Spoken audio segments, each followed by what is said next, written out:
8 hours labour, 8 hours recreation, 8 hours rest was the rallying cry of Robert Owen, mill owner turned labour reformer in the early 19th century. For those toiling in factories for endless hours, Owen's slogan was a socialist dream that only became commonplace in the early 20th century. Spool forward to 2025 and the 9 to 5 is still standard. Yet, technology has moved on. We have artificial intelligence, automation, intuitive software at our fingertips. Shouldn't we be more productive while spending fewer hours at work? To give us an insight into alternative models of working is Professor Brendan Burchell, Professor at the Faculty of Human, Social and Political Science at the University of Cambridge and Fellow of Magdalene College. And he's been focusing on the effects of a 4-day working week for employers and employees. And also here is Professor Clare Kelliher from the Cranfield School of Management, who's been spearheading research into flexible working. Welcome, Clare. Welcome, Brendan.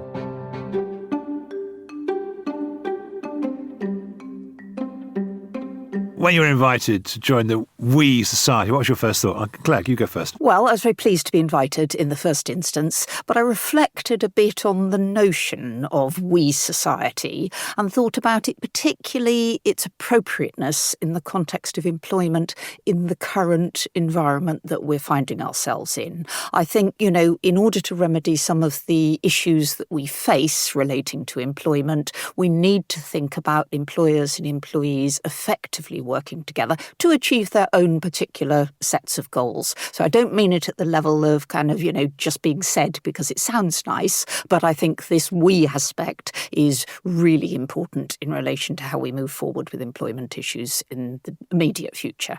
Brendan. And these podcasts, they do take on some of the old ideas that we're still living by and thinking through how our society could be so much better if we embraced new ways of thinking. So, when I got the invite, I was really chuffed.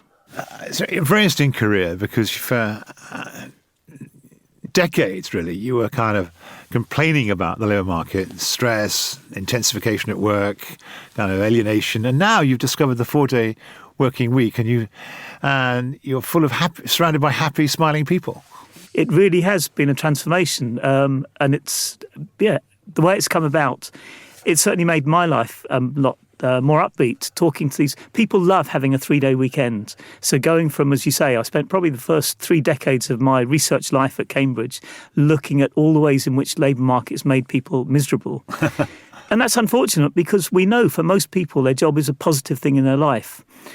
But of course, you can have too much of a good thing. And I think working 5 days a week is too much of a good thing. And so people are just so much happier and more productive when they work in a 4-day week. And we've got a lot of evidence in the last few years to show exactly how that works. And it works in the vast majority of organisations we go into. Now, you talk about the vast majority of organisations you go into, but still the standard, it's a 5-day week, 9 to 5, isn't it? It is. And again, like lots of the things you discuss, it's a brave decision to go and it's a counterintuitive one. Often with these societal problems, the obvious answer, like if you've got low productivity, get people working for longer hours, is exactly not the right way forward. And so in lots of those organisations, they're now more profitable or they're doing a better job, however they measure what performance is for them. They're actually now performing better with people working a shorter working week. Give us a sense of the scale of this. How many organisations, we have a workforce, give or take, of 30 million people, and 5.5 million working in the public sector. What is it, a public sector phenomenon, a private sector phenomenon? What proportion of that workforce is working a 4-day week, do you think? This movement really started. The big drive we've had going forward, it works in different ways in different countries. Clearly in France, they had that big drive for the 35-hour week, 20 years ago. What's happened in the UK, but also in the United States, Canada, Ireland, many other countries about the same time, is recruiting large numbers of organisations, hundreds of organisations, to reduce their working time by 20%. And that's the important thing. We're not talking about 4 days, 4 long days. We're talking about genuine working time reduction. And those organisations have thousands in our trials. There are a lot more out there that have also copied and haven't been in our trials. And we don't have an accurate number there. Have a stab. I'm talking to, and the important thing here is we're not talking about individuals like myself who've decided to reduce their own working time. We're talking about whole organisations where everybody's working time is reduced. Certainly, we're talking about hundreds of thousands in the UK now. But the exciting thing that's happened is a very big employer, South Cambridgeshire District Council, decided they were going to do a 4-day week. They were almost forced into it. They were really finding it very difficult to provide the service. They were carrying on from austerity. They didn't have any more funding.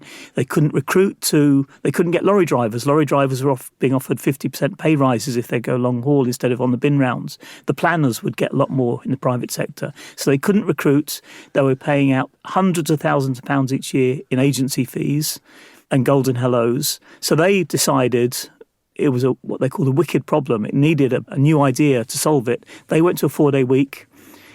And I've been looking at their performance in detail.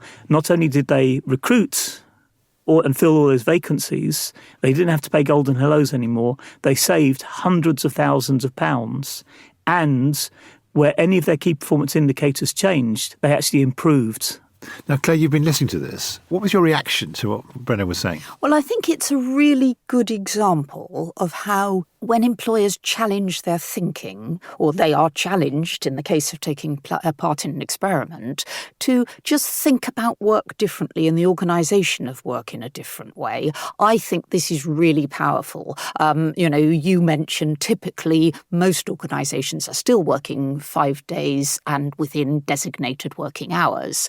Now, it's very easy to default of saying that that's the normal and therefore the best way of working, whereas I think there's a lot of evidence, not just this experiment, but this experiment is a really powerful one, lots of evidence to show that working in different ways brings benefit both for individuals but also for employing organisations. Now, your proclamation is flexibility at work, which is, within whether it's 40 hours over 4 days or 5 days.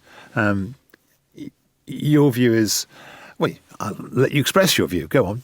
Yeah, I think that flexible working has been taking place in organisations over a long period of time. But when you say flexible working, yes, leaving early, choosing your time, exactly how do you what's the definition of flexible working? Well, I would talk about it as where employees have some degree of choice over where they work, when they work, and the amount of hours that they work. And I'm thinking of that particularly when people are working part-time, although the 4-day working week is also an example of people working less without being seen traditionally as part-time working. So really, those are the three key elements. Some people include other aspects of, say, for example, people taking sabbaticals from work, but all of the research work that I've done has been about sort of time, place and amount, if you like. And it's the key thing here is people being able to exercise some degree of choice over those aspects of their work. When I was at university doing economics and sociology, and all the talk was of work being alienating, work being definitionally exploitative, work being oppressive. Going back to the 1960s, 1970s, that was meant to be an endemic feature of modern capitalism. But you're both actually saying something rather different. You're both saying, actually, a world of private capital is congruent with enfranchising workers more by giving them flexibility and choice over when and how they work. What's happened to enable this? What are the forces that are driving this change? Yeah, I think there's a lot of things happening there, as in giving people choice is an important aspect. There's decades of evidence about the importance of discretion at work in terms of workplace discretion, autonomy, giving positive outcomes for individuals and that impacting on how they work, which in essence, flexible working is very closely related to this idea of discretion.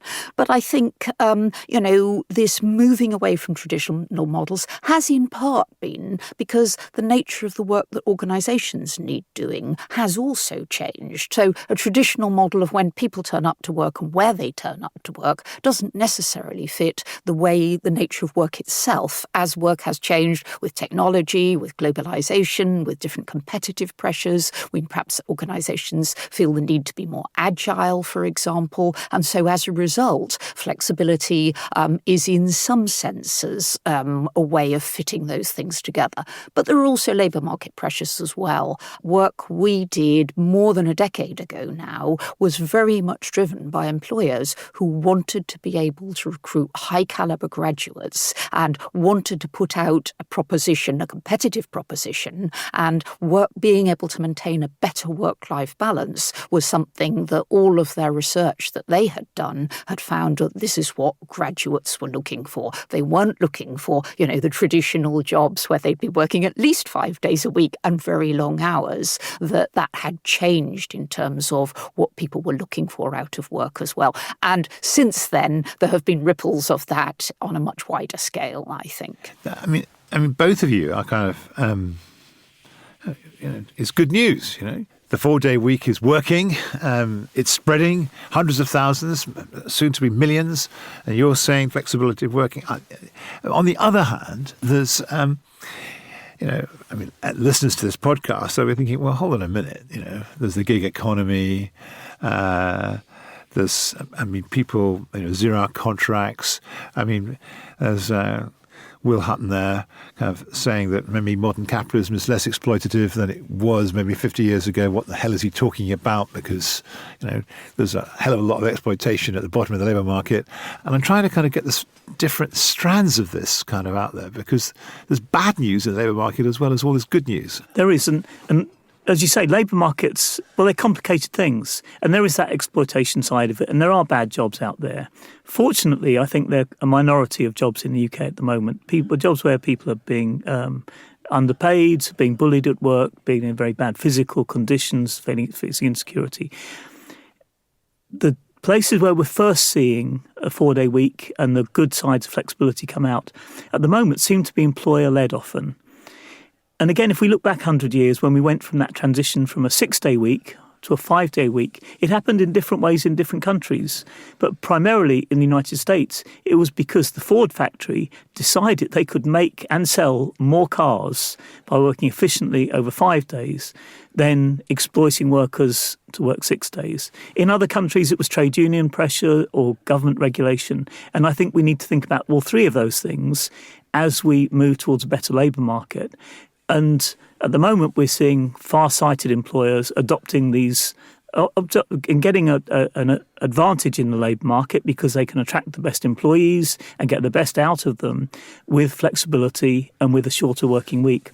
But I think we're going to have to look at regulation at some point to bring in the gig economy, the 0-hour contracts. Because, Clare, is there a new form of stratification taking place? The kind of, middle-class folk, educated, college-educated, have all these opportunities of flexible working, 4-day weeks. But actually, there's an underclass, a working class, maybe you want to call it that, for whom the old conditions still prevail and there's no chance of it changing.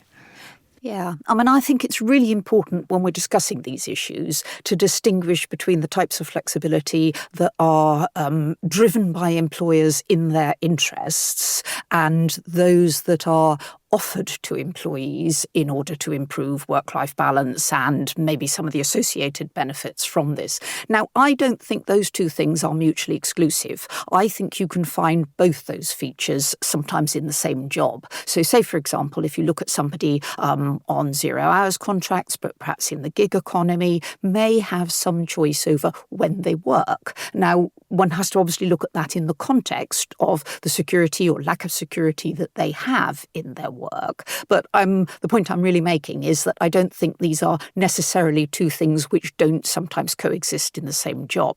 You're right, the point that perhaps flexible working traditionally has been a privilege of the professional middle classes. There certainly has been, much debate among scholars about really saying, is this really something that is for a minority of workers? But even before the pandemic, which I think acted as a significant catalyst for increase in flexible working, we'd seen steady growth in terms of the types of flexible working being exercised by individuals and the combinations of them as well. So it's has permeated, I think, a much wider range of jobs.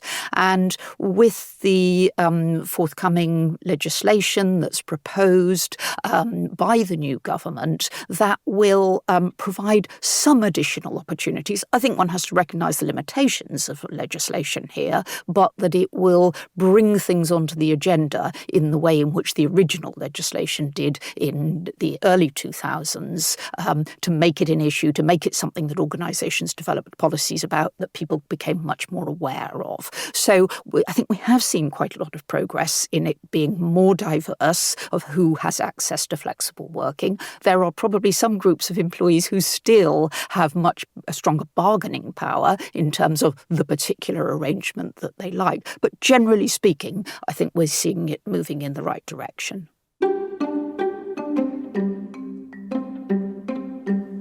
You make thousands of decisions every day. Most are inconsequential, but the big ones shape your future. There's a podcast that can help you make better decisions. It's called The Art of Deciding, with award-winning financial journalist Bruce Whitfield. Bruce asks high achievers how they make their biggest decisions, including Jack Reacher creator Lee Child, on how he took control of his future after being fired, poker champion Liv Borrie on why trusting your gut is not a strategy, plus the former chairman of the Court of the Bank of England, Sir Brad Freed, who delivers a masterclass in managing strong teams. The Art of Deciding with Bruce Whitfield is available wherever you get your podcasts.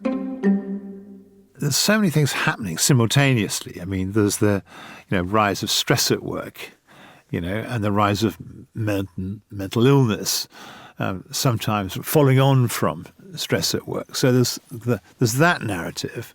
Then there's those who defend the zero-hour contracts often argue that actually a proportion of people kind of hanker for it in the name of flexibility, but the vast majority don't. And these cross currents, there's the negative stuff's going on. Productivity is flat. And here you are, beacons of hope in the studio. Can you kind of back that up with kind of some sense of this being a growing movement and numbers? Yeah. Certainly, I think the numbers of people going to that 4-day week in the UK aren't enough yet to have a significant effect on the macroeconomic figures.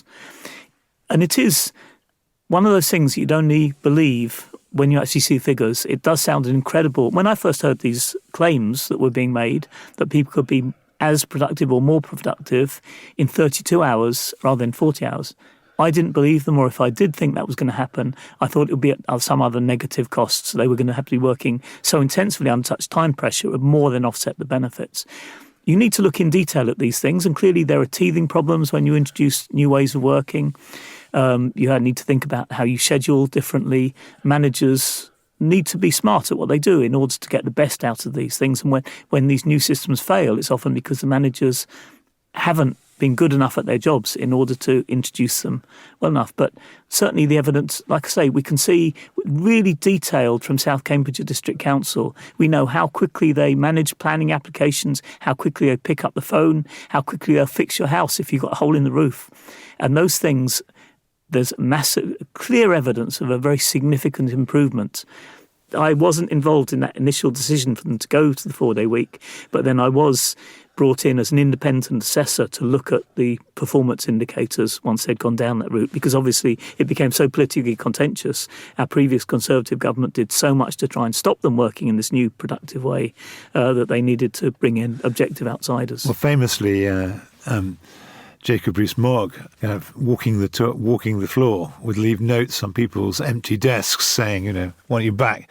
This is, I mean, I can fully understand somebody being sceptical about these new ideas, but what does annoy me as a social scientist is when you provide clear evidence that a new way of working is better, and yet people are still stuck in such an old way. We still have got a hangover of old work ethics, the idea that you have to show your loyalty by being first to arrive in the office and ask to leave. And some of those things, they take a while to change. Oh, they are changing. Again, in lots of those new organisations we're looking at, everyone thinks if you're really good at your job, you can do it in 4 days. And the people who are having to spend more time at work is because they're not working efficiently. There are new ways of working. One of the things that I wondered whether or not you looked at in this study was about energy.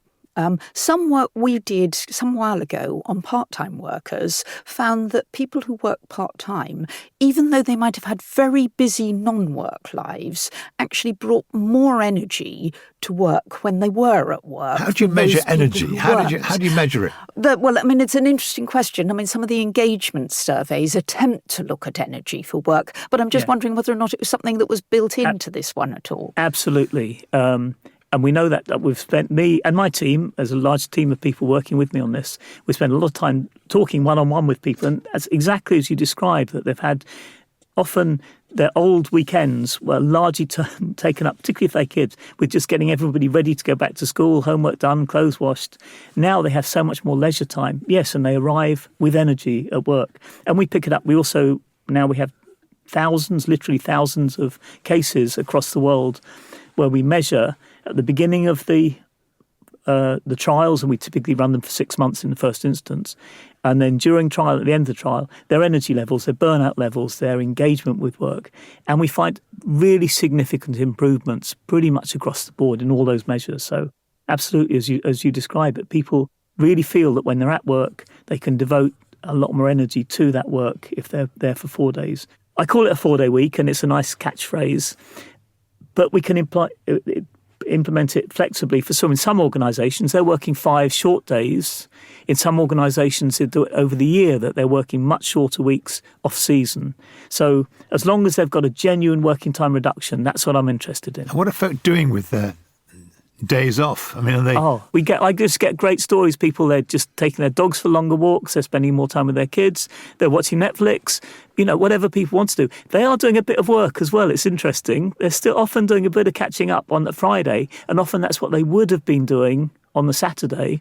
But yeah, all sorts of things. And of course, it takes a while for people to settle into this new pattern and for them to realise, in most cases, it's going to become permanent, because we follow up these companies now over 2 years, and in the vast majority of cases, it's become a permanent thing. It's quite a new thing, this, isn't it? As we're talking about, really since 2020, the trigger moment seems to have been COVID, the epidemic. When I was doing this research on radical reductions in working time before the pandemic, even my colleagues told me that I was a bit utopian, fantasy thinking. Why wasn't I concentrating on real world problems? The pandemic changed that. Now it's being taken seriously, not just by employers, but wider society.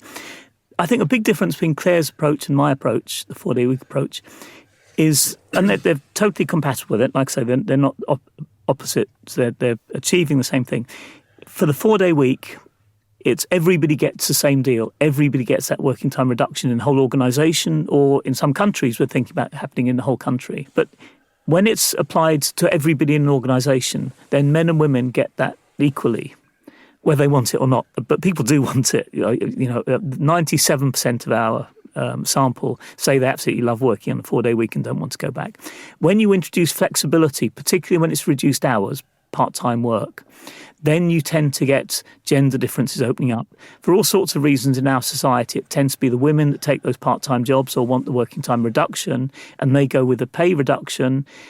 That opens up the gender pay gap. Then you get, those women in part-time jobs are much less likely to get promoted, which means they're not going to get the same sort of top jobs. They're not going to get the same pensions. So I think that choice, and it is the good thing about flexible working that Claire's talking about, is also has got that negative side to it. So that's why, for me, I think our long-term goal in terms of reducing the working week for everybody is something I'd prioritise over thinking of how we can suit individual jobs to individual people. But we can do both. You were nodding there, Claire. I think that there are certainly issues around gender divide, or even other groups in the labour market, that, there's been some element historically of a stigma associated with flexible working. Some employers thinking, if people want to work flexibly, maybe they're a bit less serious about their career, less committed to the organisation because they've got these other things going on in their lives. And I think that there has been a penalty associated with that.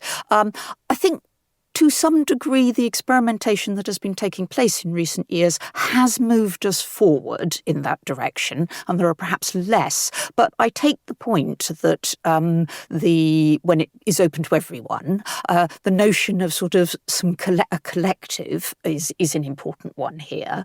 But I also think there's a key factor in relation to choice. And for much of my work, looking at outcomes associated with different forms of flexible working, we have seen the primary influence on those positive outcomes have been about employees being able to exercise choice. Now, in the case of the 4-day working week, that may work for many, as in they would have chosen it if they had been able to choose it.